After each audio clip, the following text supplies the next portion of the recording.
Il nous est impossible d'arriver par nous-mêmes à la mesure de Dieu.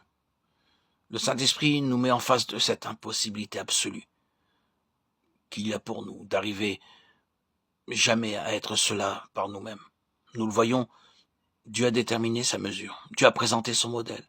Dieu nous a donné l'objet auquel il veut que nous soyons rendus conformes et la chose à laquelle nous nous heurtons ensuite.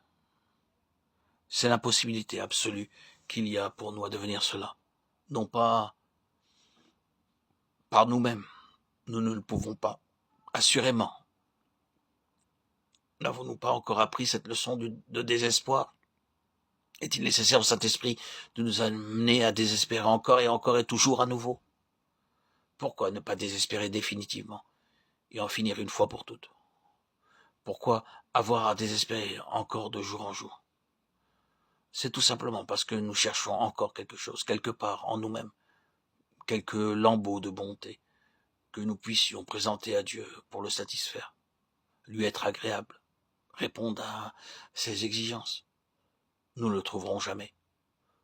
Reconnaissons-le. Toutes nos œuvres de justice sont comme un vêtement souillé. Nos œuvres de justice, tous ces efforts que nous faisons pour être justes. Oui, le Seigneur dit de cela, vêtements souillés.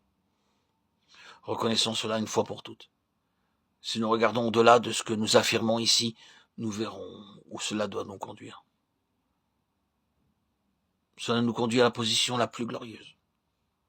Cela nous conduit à cette fin glorieuse que le Seigneur Jésus désigne de cette manière, en ces jours où l'expérience allait devenir intérieure. Apprenez de moi et vous trouverez le repos de vos âmes. Voilà la fin. Mais nous ne trouverons jamais le repos de nos âmes avant d'avoir appris tout d'abord la différence absolue qu'il y a entre Christ et nous-mêmes. Et ensuite, l'impossibilité absolue d'être jamais semblable à lui parce que ce que nous pouvons découvrir en nous-mêmes, par ce que nous pouvons produire ou accomplir par nous-mêmes. Ce n'est pas en nous. Ce ne sera jamais parce que nous sommes en nous-mêmes.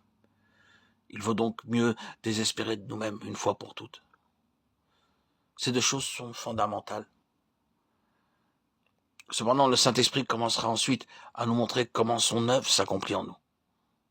Nous ne nous arrêterons pas sur cela maintenant, mais plutôt sur le fait que le Saint-Esprit ne peut pas agir en nous avant que ces bases fondamentales ne soient acceptées. Car Dieu est très jaloux pour son Fils. Son Fils a traversé l'épreuve du feu à cet égard. Il a pris la forme d'un homme et il a accepté la vie de dépendance. Il s'est dépouillé volontairement de ce qui lui aurait permis, à un moment donné, d'agir par lui-même, de par sa divinité, pour sa propre délivrance, pour son propre salut, pour sa propre sûreté, pour sa préservation. S'étant dépouillé de ce droit, il a dit « J'abandonne tous mes droits et mes prérogatives et les pouvoirs de ma divinité pour ce temps présent. Et j'accepte la position de l'homme et sa dépendance absolue à l'égard de Dieu, mon Père. J'affronterai sur ce niveau humain tout ce que l'homme a jamais eu à affronter. Cela ne signifie pas qu'il se fût dépouillé de sa divinité, mais des droits de sa divinité pour ce temps présent. Oui, il affronta tout, dans tous les domaines, sous une forme et une force concentrées, et en tant qu'homme, et sans une seule défaillance.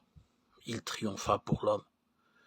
Il remonta sur le trône, dans le mérite d'un triomphe complet sur toutes les forces que l'homme ait jamais eu à rencontrer, et cela à la satisfaction de Dieu. Pouvons-nous penser qu'après tout cela, Dieu puisse négliger son Fils et tout ce qu'il a accompli pour l'homme et dire « Faites simplement de votre mieux et cela me satisfera ». Oh, quel aveuglement à l'égard de Christ, à l'égard de Dieu. Il y a dans ce christianisme si populaire aujourd'hui. Non, il n'y en a qu'un seul dans cet univers à l'égard duquel Dieu puisse dire de tout son cœur « En lui j'ai mis tout mon plaisir ». Et c'est le Seigneur Jésus-Christ. Si jamais vous et moi, nous devons arriver à cette faveur, mes bien-aimés, ce sera en Jésus-Christ, et non point en nous-mêmes.